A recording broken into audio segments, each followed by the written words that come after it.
Assalomu alaykum azizlar. Biz bugun Dehqonobod tumanining Qo'ng'irot mahallasidamiz. Ushbu mahallada inson ko'zi bilan ko'rmasa ishonmaydigan loyihaning guvohi bo'lmoqdamiz.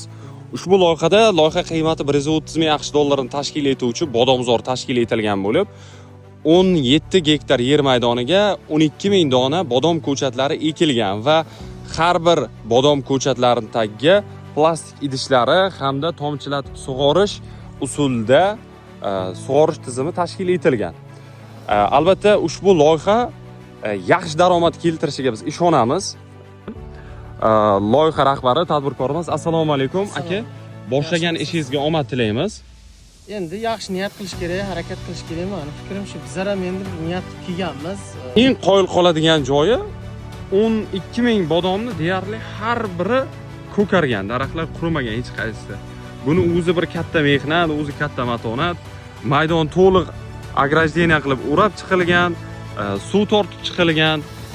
Haqiqiy ma'noda cho'lning o'rtasida, lalmi yerda bunday loyihani amalga oshirish bu juda ham katta mehnat va matonat talab qiladi. Tadbirkorimizning faoliyatlariga omad tilaymiz.